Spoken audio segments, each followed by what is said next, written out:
The current dating system is a mess. If you're a man, you probably get little to no dating opportunities, you get flaked on when trying to arrange meetups, and you probably find texting an absolute nightmare for keeping a woman interested.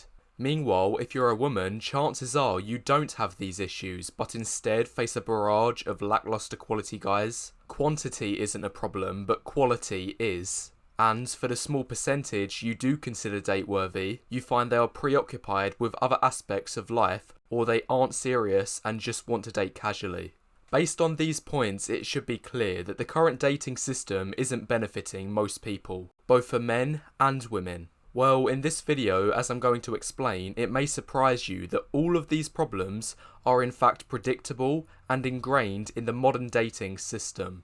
The dating market, just like any market, is guided by market forces. These forces should, in theory, lead to a system that is fair and balanced. However, I've identified 3 points of failure fixed into the system that are causing problems to take place. Let me introduce you to the economic principle of market failure, which, for a really quick explanation, if you've not heard of this before, it is exactly what it says in its name. This is when the market, in this case the dating market, leads to suboptimal outcomes that do not benefit some or all of the people it is supposed to serve. There are 7 types, and usually just one of these can lead to the system being broken.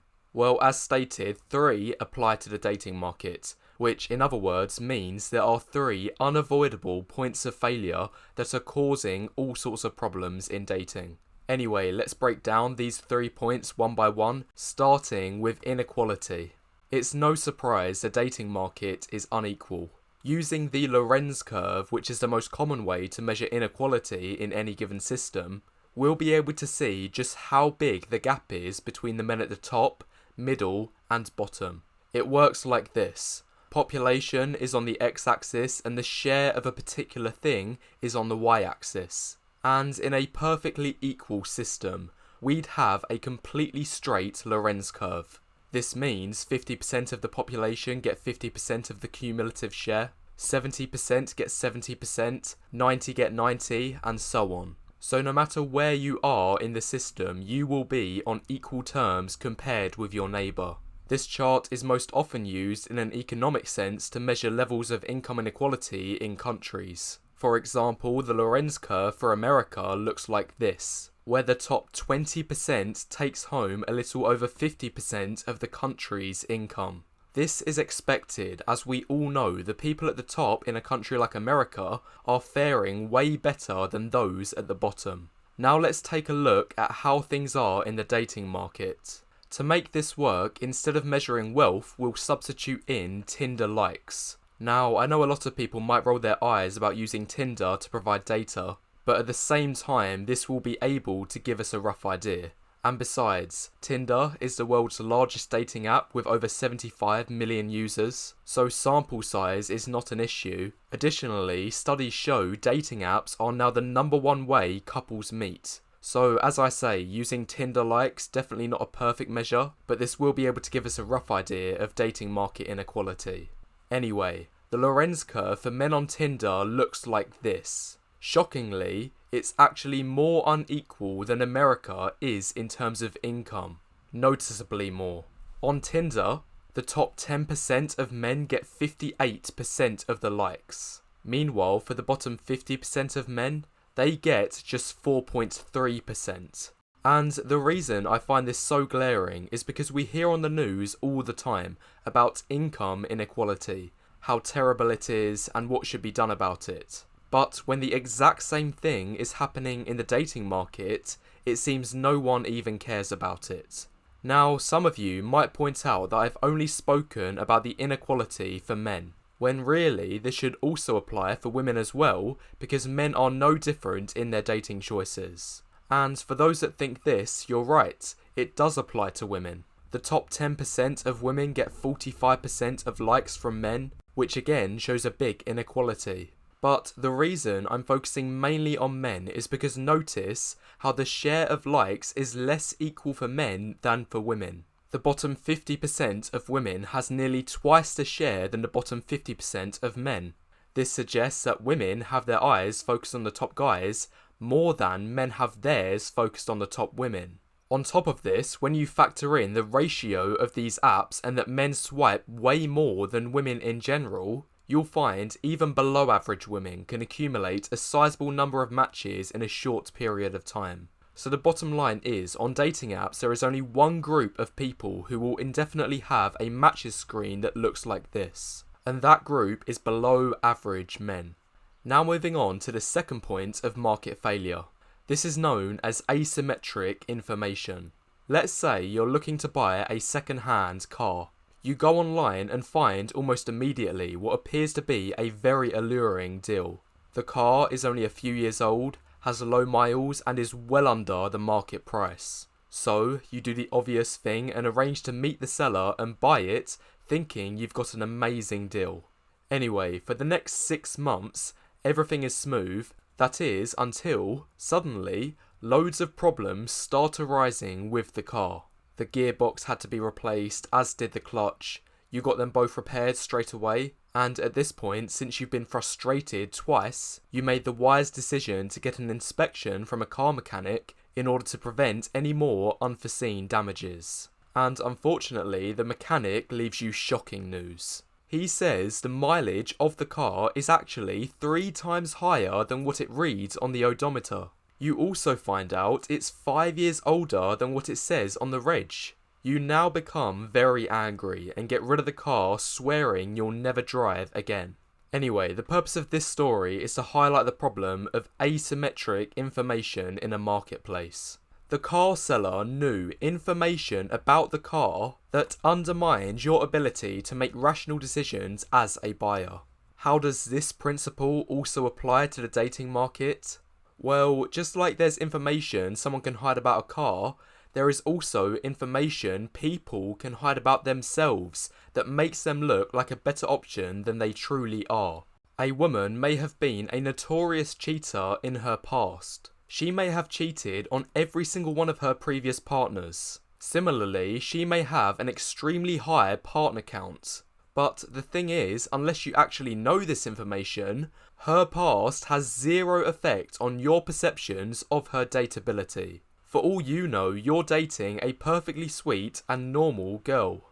Then it's only a matter of months, or God forbid, years further down the line, problems arise and you start to realise you've been duped. And obviously, if you knew about her past before getting into the relationship, you'd have never invested your time, resources and money in the first place. No different from the example of a man buying a terrible car. And I know I'm going to get some angry people in the comments telling me, how dare you compare dating a woman to buying a car like they're both objects. Well, on the surface, the car analogy might sound condescending, but whether you like it or not, the dating market is a market just like any other. It is guided by the principles of supply and demand, and every single man and woman is seen as a buyer and seller.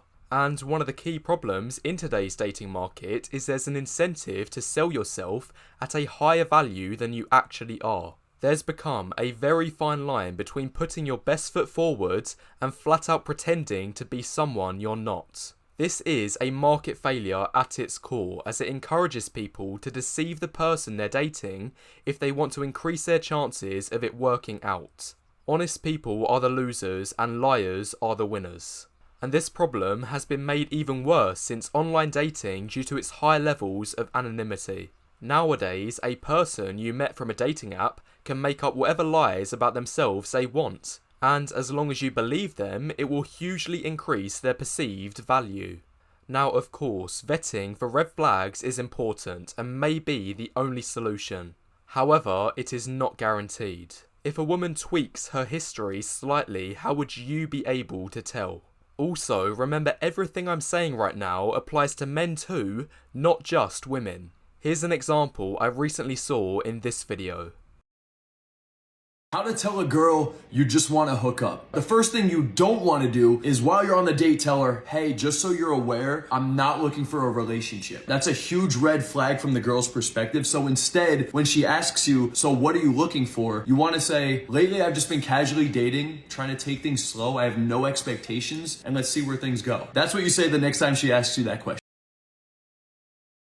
Once again, from this clip we have the same problem. If you take a second to wrap your head around this chart, you can see it is in the interest of the guy to beat around the bush about his intentions, as he will have a better chance of hooking up with the girl who's only interested in a relationship. You can see the relationship-seeking woman would have rejected the man if he was upfront. But by him being ambiguous like this dating coach is advising, then he is able to entice her. I believe this is incredibly immoral and a massive problem, and actually affects everyone, including you. The more this happens, the more women seeking relationships will become jaded and bitter of men, which in turn makes it harder for the next guy who wants to shoot his shot and is serious about finding a relationship. Make no mistake guys, the use of this advice is immoral. I believe this for three main reasons. It is misleading, selfish, and always at the expense of other people's happiness. Expanding on this last one first, it leaves the woman upset because she thought she'd be getting a relationship, but instead got ghosted, and it leaves other men upset as they now have less of a chance, and the woman has less of an ability to pair bond if a relationship does form.